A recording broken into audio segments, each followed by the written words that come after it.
오늘도 저희를 주님의 전으로 불러주시고 주님을 예배하게 하시니 감사를 드립니다. 무더위 속에서도 우리를 지켜주시고 우리의 쉴 곳이 되어주시니 또 평안을 누리게 하시니 감사를 드립니다. 아멘.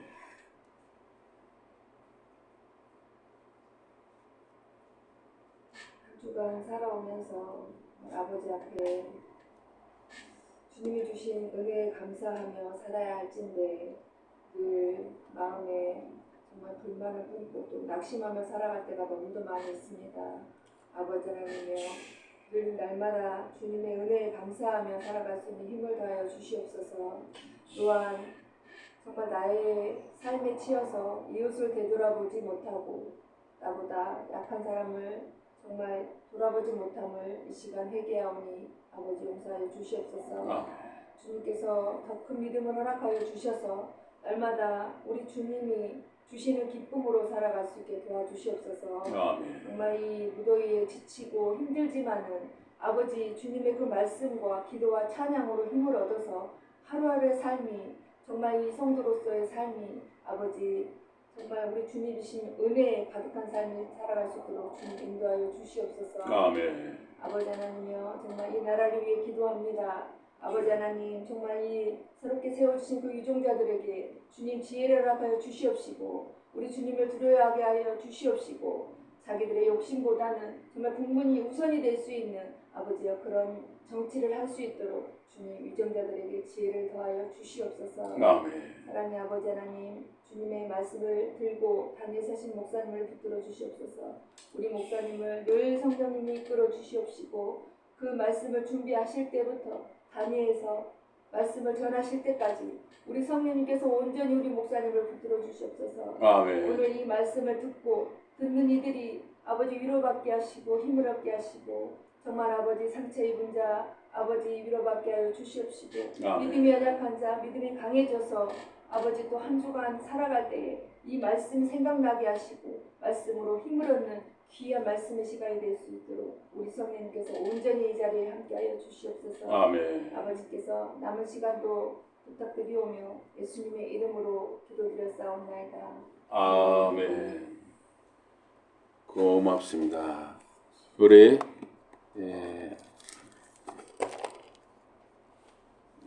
우리와 함께 계신 하나님, 우리 이사야서 성경 이사야서 7장입니다. 성경 이사야서 7장. 이사야서 7장 14절입니다. 이사야서 7장 14절.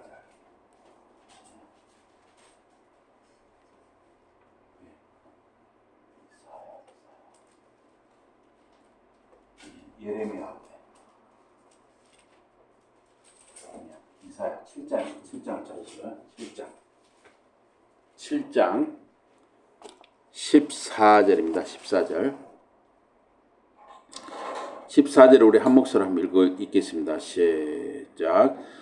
그러므로 주께서 친히 징조를 너희에게 주실 것이라. 보라, 처녀가 잉태하여 아들을 낳을 것이요 그의 이름을 임마누엘이라 하리라.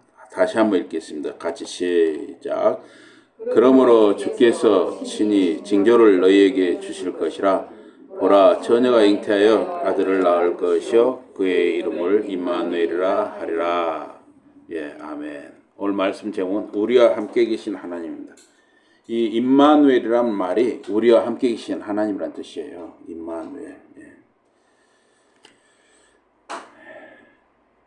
그러므로 주님 스스로 내게 한 표적을 주리니 보라, 그 처녀가 잉태하여 한 아들을 낳으리니 그 이름을 임마누엘이라 하리라.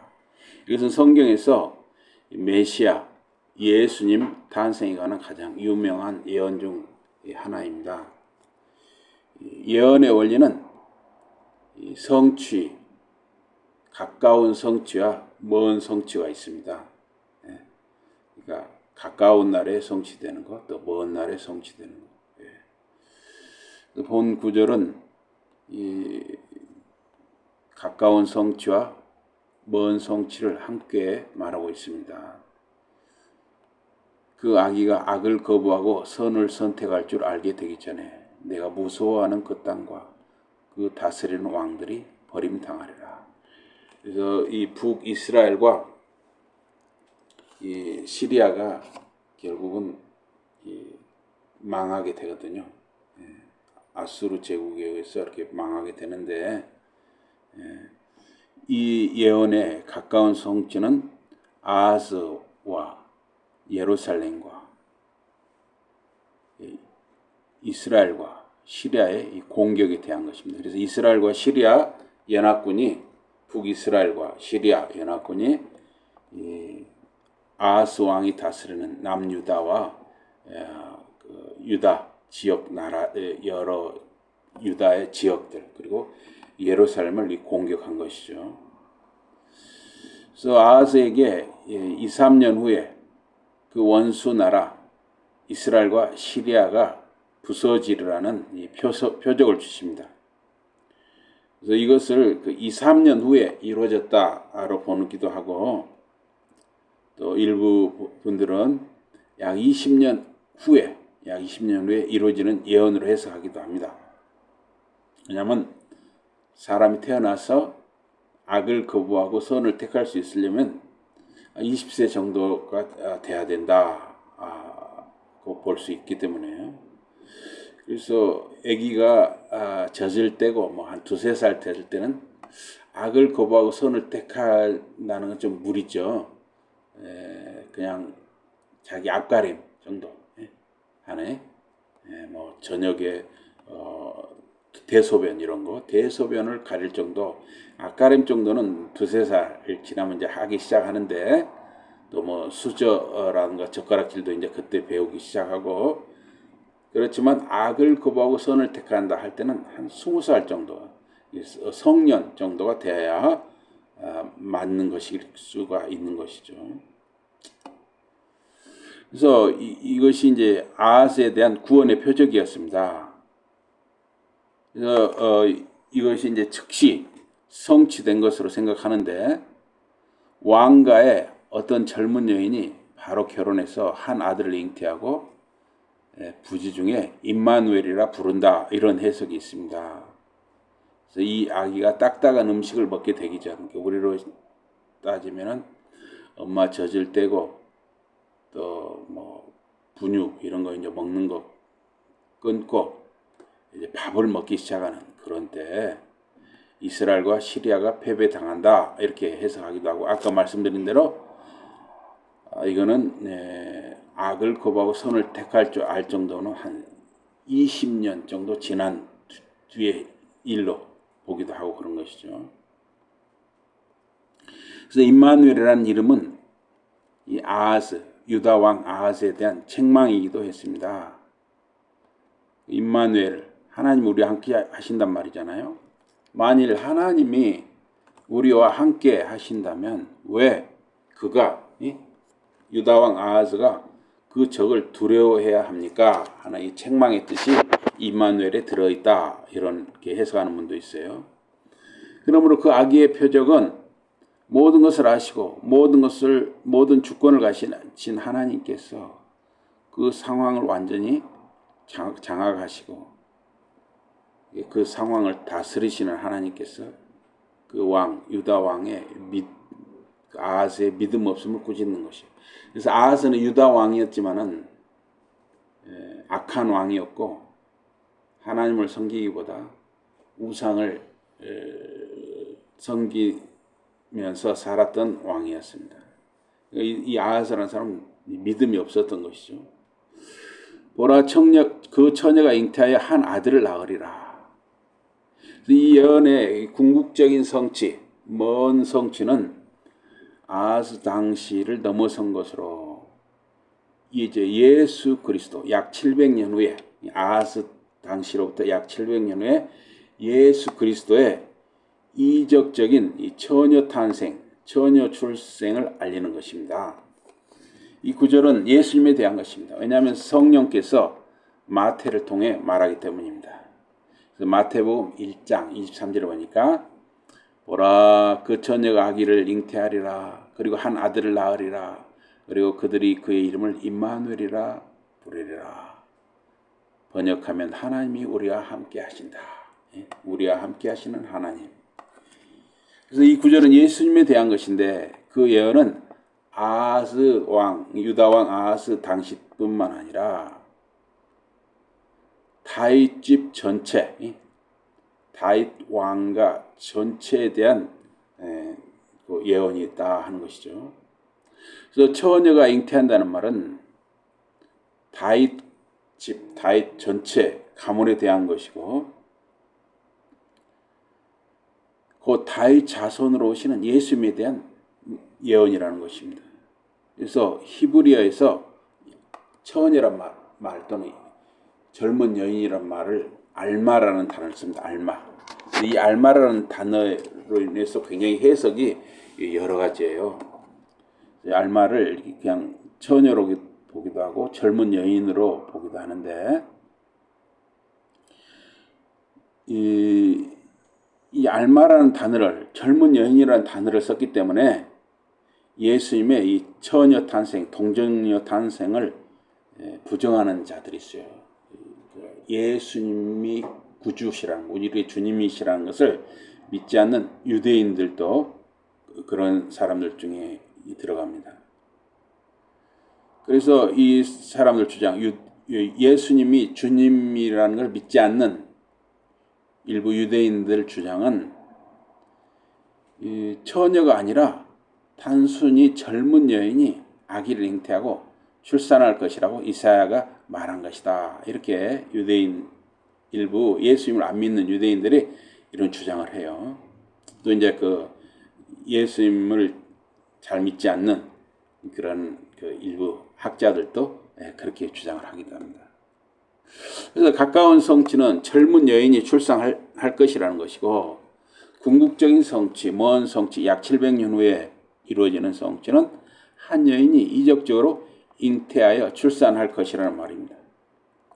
구약 성경은 어떤 문맥 속에서 처녀라는 의미 말고도 주로 이 알마라는 단어를 어떤 구약 성경의 문맥 속에서 알마라는 단어를 쓸 때는 대개는 처녀라는 의미로 씁니다. 물론 젊은 여인이라는 뜻도 있지만 대개 처녀의 의미로 이 알마를 쓴다는 것이에요. 그래서 70인역, 이 70인역은 구약 성경을 히브리어 구약 성경을 헬라 그리스어로 번역한 성경 중에 70인역이라는 성경이 있어요. 그걸 또 세프토아진트라고 하는데 이 70인역에서는 이 단어 알마, 히브리어 단어 알마를 단정적으로 처녀, 파르테노스, 그러니까 헬라 그리스어 파르테노스, 처녀라는 단어로 이 70인역에서 옮기고 있습니다. 그래서 여기 이사야서 7장 14절에 임마누엘, 우리와 함께 하시는 하나님은 예수님에 대해 말하는 것입니다. 임마누엘은 예수님의 신성, 우리와 함께 하시는 하나님, 예수님의 신성과 또 인성을 가지신 예수님을 말하고 있습니다. 그래서 그의 이름을 임마누엘이라 하리라. 예수님은 진실로 임마누엘, 즉 우리와 함께 하시는 하나님이십니다.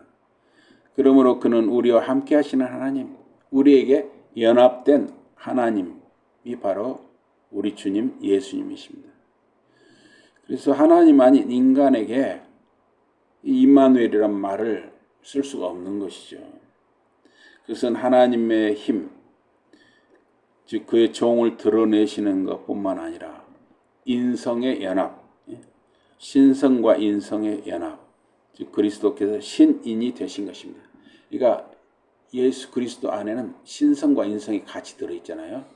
예수님은 하나님이시면서 사람이셔요. 원래 인간에게는 그게 불가능하죠. 인간은 하나님이면서 사람이 될 수가 없어요. 사람은 어디까지나 사람인 것이죠. 사람으로 태어나서 사람으로 살다가 사람으로 죽는 것이죠. 사람이면서 하나님, 신인, 신성과 인성을 같이 가지신 분은 인류 역사상 예수 그리스도, 우리 주님밖에 없는 것입니다. 그럼 우리 임마누엘이란 말은 오직 우리 주님 예수님에게만 쓸 수 있는 이름입니다. 그렇다면 어떤 의미에서 그리스도 하나님께서 우리와 함께 하시느냐? 어떤 의미에서 예수님께서 우리의 임마누엘이 되시는가? 예수님은 그의 성육신 안에서, 성육신이란 말은 인카네이션이죠. 성육신. 성육신은 뭐냐면 하나님이 사람의 몸을 입으셨다. 이것이 바로 성육신이거든요. 이 성육신 안에서 임마누엘, 즉 우리와 함께 하시는 하나님이십니다. 그 성례 안에서, 이 성례라는 것은 세례와 성찬을 우리가 성례라고 하거든요. 그래서 우리는 이제 예수님을 믿으면 세례를 받잖아요. 세례 받으셨습니까? 세례 받으셨어요? 예. 언제 받으셨습니까?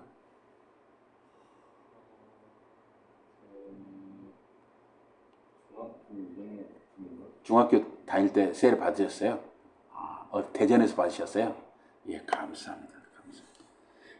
그러면 어머님, 아버님도 교회 다니십니까? 안 다니시는데 어쨌든 그때 이제 친구들하고 같이 나가신 거예요. 예, 고맙습니다.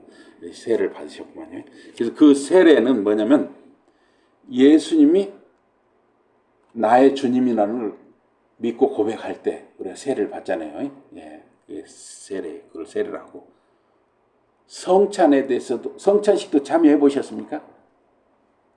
성찬식. 예, 성찬식은 뭐냐면 예수님이 우리 죄를 대속하여 대신하여 죽으심으로, 십자가에 죽으실 때, 못 박혀 죽으실 때, 달려 죽으실 때 살이 찢기시고 물과 피를 흘리셨거든요. 그래서 예수님이 우리 죄를 대속하여 십자가에서 흘리신 피를 기념하여 이제 그 포도주스로 예수님의 피를 상징하여 우리가 기념하여 마십니다. 그리고 예수님의 살, 우리를 죄를 위하여 십자가에서 찍히신 살을 기념하여 우리가 가나면 이제 빵에 발효 부푸는 거, 이스트를 안 넣은 빵을 원래는 이제 쓰는 게 좋은데 어쨌든 이 빵을 우리가 먹습니다. 성찬식 때. 그래서 그것은 이제 우리 죄를 대속하여 찍히신 살을 기념하는 게 빵을 먹는 것이고, 또 포도주나 포도주스를 마시고 이렇게 하는 것이죠. 그게 이제 성찬식이에요. 그래서 성찬식은 되게 우리 이제 주은혜 교회 같은 경우는 석 달에 한 번, 3개월에 한 번 정도 하고 있습니다. 그래서 여기 보면 그 성례 안에서, 그러니까 그래야 세례와 성찬 안에서, 또 그의 말씀 설교 안에서, 그러니까 우리가 지금 말씀으로 이렇게 설교를 하잖아요. 말씀 설교 안에서, 또 개인 기도 속에서, 이제 우리가 이 성경을 읽으면서 우리 하나님께 이렇게 말씀을 읽는 동안에 또 우리가 저절로 기도가 되죠. 또 이제 성경을 읽으면서 기도가 되기도 하고, 또 그냥 주여 하나님, 저는 이러이러한 소원이 있습니다. 이렇게 기도하는 그런 기도가 있죠. 그래서 이 개인 기도 속에서 또 그의 성령님의 영향에 의해서 하나님께서 우리와 함께 하신다. 임마누엘, 하나님이 우리와 함께 하신다는 건 그런 말이에요.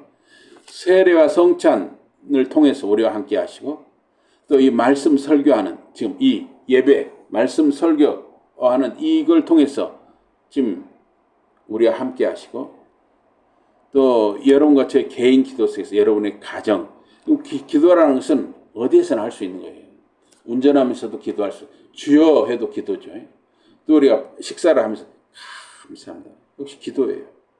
어디에 있든요. 또 화장실에서도 기도가 되고, 바닷가에서도 기도가 되고, 산속에서도 기도, 걸어다니면서도 기도, 언제 어디서나 기도할 수 있어요. 그러니까 언제 어디서나 여러분과 저와 성부, 성자, 성령님께서 함께 하시고, 임마누엘 대신 우리 주님 예수님이 우리와 함께 하시는 것이죠. 또 성령님을 통해서 우리와 함께 하시고, 그래서 하나님이 우리와 이렇게 함께 하시는 것이죠. 임마누엘.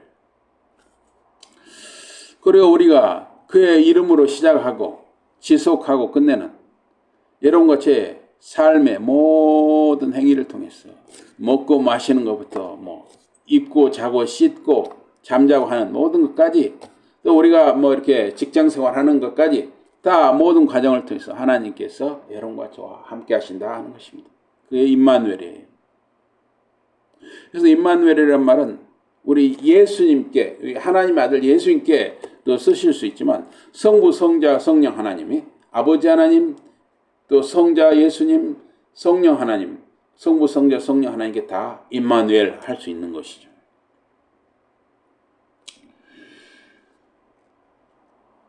우리를 위로하고 우리를 계몽하고 계몽한단 말은 여러분과 저를 깨닫게 하시는 것이죠. 깨닫게 하셔요. 근데 우리를 어떻게 깨닫게 하시냐? 우리가 말씀을 읽을 때 깨닫게 하시기도 하고 또 여러분과 제가 뭔가 묵상하고 생각하고 기도할 때 여러분과 저를 깨닫게 하기도 하시고 또 보호하시고 또 여러분과 저를 방어해 주시고 또 여러분과 저와 또 여러분의 모든 친척들까지 가족들까지 다 보호하시고 방어하시고 또 유혹과 시험의 모든 시간에 우리가 살다 보면 어떤 유혹이 있을 수 있고 시험이 있을 거고 그래서 참 무서운 게 보이스피싱이라는 게 참 무섭더라고요. 돈을 뺏어가려고 그냥 별 짓을 다 해요. 그래서 제가 우체국에서 3시간씩 근무를 해보면 생각보다 보이스피싱이 많아요. 그래가지고 전화를 받고요. 실제로는 우편 등기가 안 왔는데 등기가 왔다 해가지고 또 이렇게 어떤 계좌번호라든가 뭐 비밀을 빼가려고 하는 사람도 있어요. 그래서 이제 그래서 좀 똑똑한 분들은 우체국을 일단 찾아오시더라고요. 그래서 우리가 다 그 기록이 있잖아요. 등기 번호 같은 거. 그리고 보면 우리 우체국이 우리 집회원님들 전화번호가 아닌 경우가 있어요. 그러면 이제 우리 직원이 아니다. 이거 보이스피싱이다. 그래서 이제 그 확인하고 가시고 그렇게 하는 분들도 있고 그래요. 또 참 보이스피싱이 참 무섭습니다. 예. 어쨌든 이런 거 유혹과 시험뿐만 아니라 이런 멀쩡하게 우리 돈을 뺏어가려는 그런 악한 거, 또 죽음의 때, 심판의 때, 이 모든 것에 하나님께서 여러분과 저와 우리와 함께 하신다 하는 것입니다. 그것을 뭐라고 하느냐? 임마누엘. 우리 한번 해봅시다. 임마누엘. 임마누엘. 예, 임마누엘 하나님이 여러분의 하나님이면서 우리의 하나님이에요. 얼마나 감사합니까? 하나님 우리와 함께 하신다는 거예요.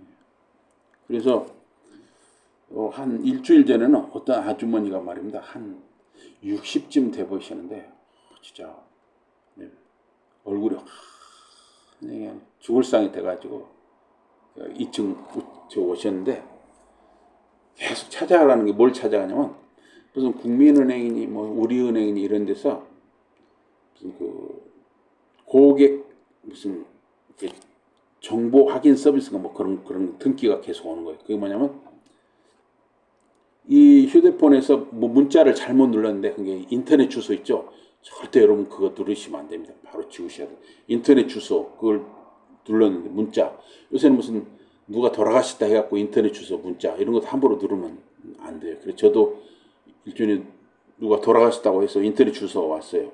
너무 무서워가지고 그거 안 누르고 실제로 전화를 해봤어요. 실제로 맞냐고 그랬더니 돌아가셨다고 하더라고요. 그래서 그건 안 누르고 내가 지웠습니다. 그래서 참 무섭죠. 하여튼 그걸 눌러가지고 그 아줌마는 상당히 피해를 봐가지고 아주 수습하는데 크게 힘들어 하시더라고요. 뭐 많이 우체국에서 등기를 찾아가더라니까요. 예. 근데 이런 그런 어려운 일이 생길 때도 우리가 함께 하신다는 거. 그래서 그런 일을 당하기 전에 우리를 지켜주셔야 하잖아요. 예. 함께 하시고. 하나님께서는 우리와 함께, 우리 안에 영원히 함께 하십니다.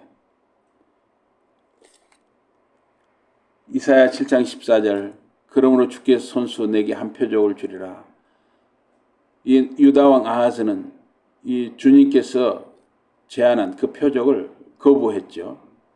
그래서 이사야 선지자는 그 아하스 유다 왕의 반역, 배은망덕에 대해서 책망을 했습니다. 그래서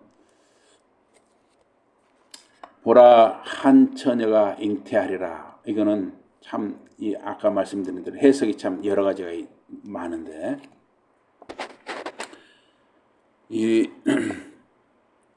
이것은 궁극적으로 마태복음에서 말씀하는 대로 예수님에 대한 예언이라는 것이 분명한 것입니다.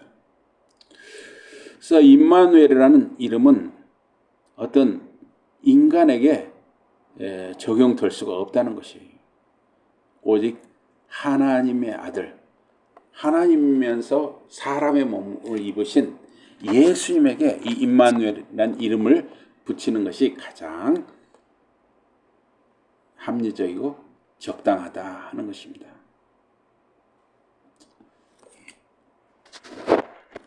이 아하스 왕은 하나님께서 그 징조를 구하라, 이사야 선지자가 징조를 구하라 할 때 나는 하나님을 괴롭게 하지 않겠습니다 했어요. 사실은 유다 왕 아하스는 하나님을 괴롭게 하지 않겠다는 그런 선한 의도로 말한 것이 아니라 하나님을 믿지 않았죠.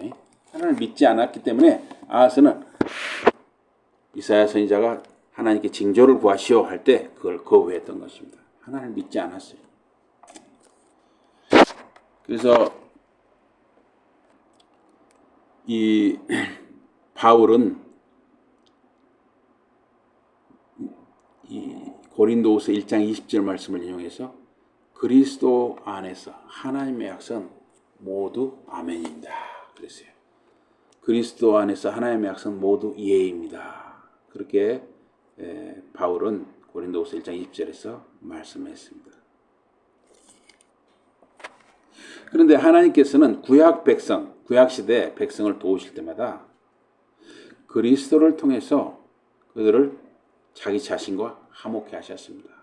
이게 뭐냐면 구약시대에는 이 제사 제도 있잖아요. 레위기라든가 출애굽기라든가 제사 제도가 있잖아요. 그래서 소나 양이나 염소, 비둘기 이런 제물을 드려서 하나님께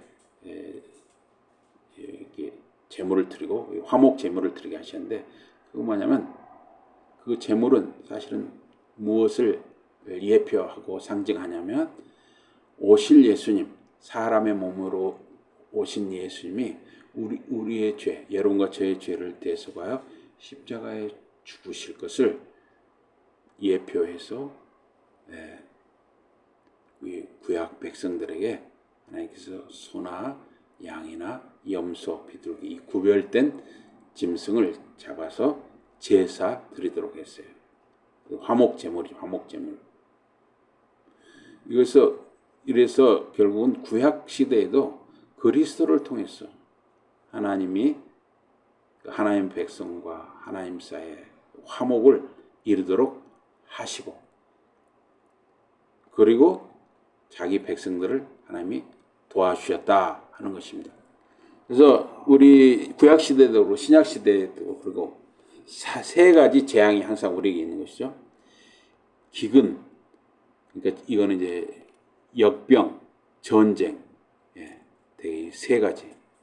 그러니까 역병이라는 건 전염병이죠. 몇 년 전에 우리들이 굉장히 코로나 때문에 굉장히 힘들었잖아요. 또 기근, 가뭄, 홍수, 또 무슨 산불 이런 것도, 또 전쟁, 이러한 것은 우리 인간을 굉장히 위협하고 어떨 때는 굉장히 피해를 주죠. 이번에도 우리 아주 큰 홍수, 폭우로 몇십 명이 돌아가셨고 또 굉장히 재산 피해 이런 걸 입은 이재민들도 많이 생겼습니다. 그런데 그러한 어려운 속에서도 구원의 소망을 붙들도록 우리에게 메시아를 허락하신 것이죠. 예수 그리스도 메시아를 우리에게 허락하셨어요. 이 본문 7장 14절은 바로 처녀가 잉태하여 아들을 낳으리라 하는 말씀은 결국 신약에 와서 예수 그리스도를 통해서 온전히 성취된 것입니다.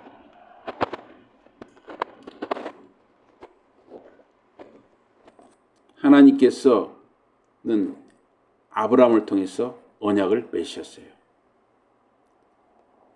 하나님께서 약속하신 이 언약, 그 약속은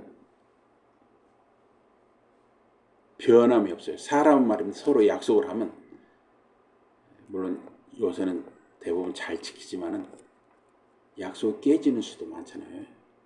어쩔 수 없는 상황에서 약속이 깨지기도 하고 또 마음이 변해서 깨지기도 하고 여러 가지로 사람의 약속이라는 것은 참 어떨 때는 믿기가 어려운데 하나님이 사람과 하신 약속은 하나님이 아브라함과 하신 약속 또 하나님께서 다윗과 하셨던 약속 이런 약속은 절대 깨지지 않는 것이죠. 반드시 하나님이 그 약속을 이루시는 것입니다. 그래서 이 보라 한 처녀가 잉태하리라 아들을 낳으리라 하는 이 예언의 말씀 약속의 말씀도 반드시 이루어지는 것이죠. 반드시 예수 그리스도의 오심으로 이루어진 것입니다.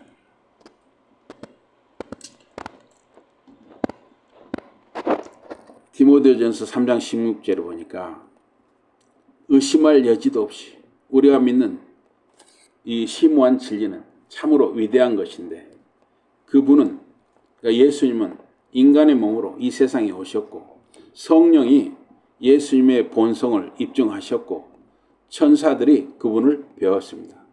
그분 예수님은 모든 나라에 전해져서 온 세상이 예수님을 믿게 되었고 영광 가운데 들려 올라가셨습니다. 승천하셨다는 것이죠.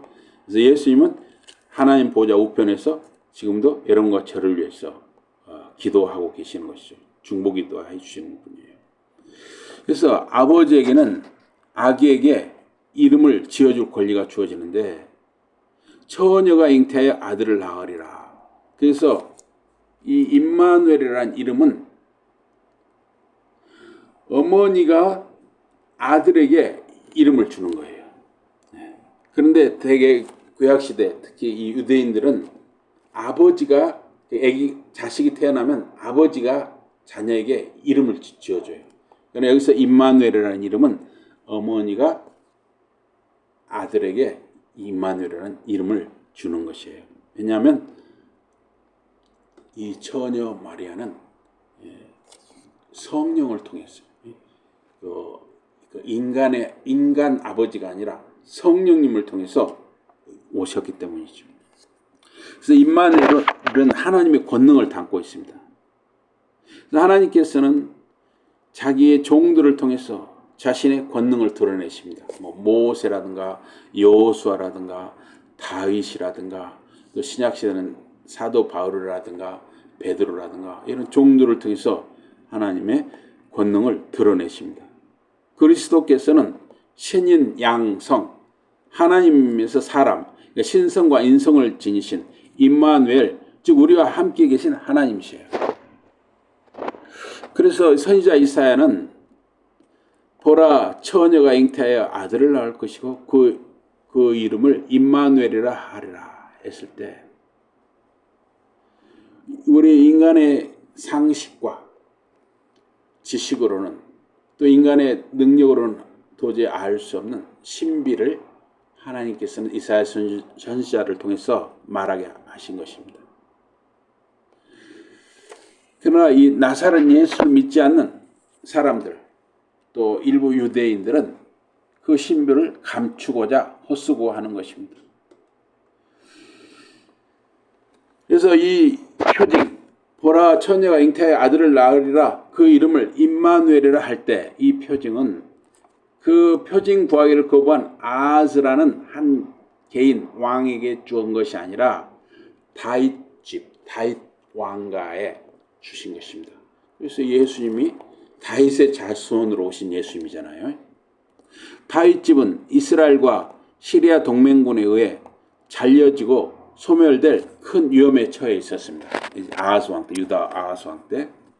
메시아 약속, 다윗의 그의 보좌에 앉으실 이는 그 집을 사라지지 않게 할 큰 안전이고 담보이고 그 두려움을 치료할 적절한 약속이었습니다.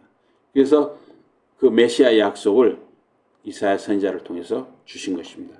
그래서 이 메시아 탄생의 약속은 다윗 집을 보존하고 그 도시 예루살렘과 나라와 족속이 태어날 그 메시아 안에서 보존되는 약속이었습니다. 그러므로 적들의 위협을 두려워할 이유가 없었습니다.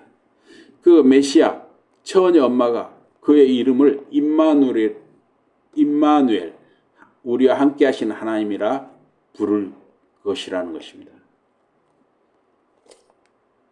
왜냐하면 처녀 마리아는 인간 아빠가 없으니까 엄마가 아기 이름을 임마누엘이라고 지어준 것입니다. 임마누엘은 우리와 함께 하시는 하나님, 여러분과 저와 함께 하시는 하나님이십니다. 우리의 성정 안에 우리 중에 거하시는 하나님, 말씀이 육신이 되신 하나님이시죠. 우리 중에 거하시는 하나님, 우리 성정 안에 거하시는 하나님이라는 것은 예수님은 사람의 몸을 입고 이 땅에 오셨기 때문에 여러분과 저처럼 추위를 느끼시고 더위를 느끼시고 배고픔을 느끼시고 슬픔을 느끼시고 고통을 느끼셨어요. 그래서 말씀이 육신이 되신 하나님이십니다. 그래서 하나님과 인간이 한 사람 안에 계시고 하나님과 인간의 중보자로 계셔요. 그분이 바로 임마누엘 예수 그리스도 우리의 주님이신 것입니다. 그래서 여러분과 제가 살아가다 보면 어떤 염려나 불안, 고통, 슬픔, 또 때로는 기쁨, 행복, 또 우리가 겪는 모든 일, 여러분과 제 모든 일상의 삶 속에 우리와 함께 하시는 하나님, 예수 그리스도, 그분이 임마누엘이에요. 그래서 첫째로는 우리 예수님이 우리의 임마누엘이 되시고 또 아버지 하나님이 우리의 임마누엘이 되시고 성령 하나님이 우리의 임마누엘이 되셔요. 그래서 하나님은 여러분과 저의 임마누엘이십니다.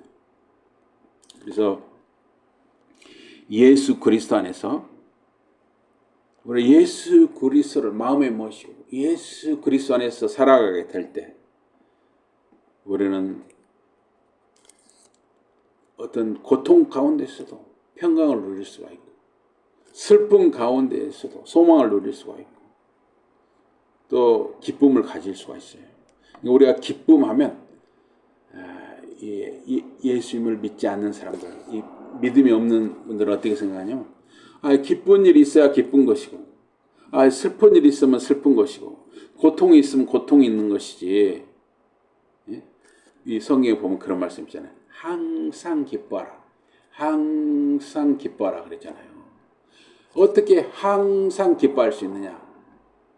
그것은 예수님 안에 있는 임마누엘 하나님과 함께하는 여러분과 저만이 가능한 것이죠. 항상 기뻐하고 고통 중에서도 기뻐할 수 있는 것이고 절망 중에서도 기뻐할 수 있는 것이고 낙심할 때도 기뻐할 수 있는 것이에요. 물론 좋은 일, 잘 되는 일이 있으면 더 기쁘겠죠. 그리고 우리는 또 어디까지 나가느냐? 우리가 기뻐하는 것으로 끝나는 것이 아니라 어떤 좋은 일이 있을 때 우리가 기뻐하는 것으로 끝나는 것이 아니라 임마누엘 대신 하나님과 함께 기뻐하고 하나님께 감사하는 데까지 나가는 것이죠. 기쁨이 감사로까지 이어지는 것이죠. 그래서 예수 그리스도 안에서 평강과 소망과 기쁨을 누리는 저와 여러분과 자녀들, 자손들이 되시기를 주님 이름으로 축복합니다. 아멘. 우리 기도하시겠습니다. 하나님 아버지, 참으로 임마누엘 되신 하나님, 임마누엘 되신 예수 그리스도, 우리와 함께 하신 하나님, 예수 그리스도께서 정말 우리의 주님이 되어주시고 항상 우리 가운데 함께 하심을 참으로 감사합니다. 예수 이름으로 감사 기도드리옵나이다. 아멘. 우리 찬송하시겠습니다. 찬송 425장입니다. 찬송 420.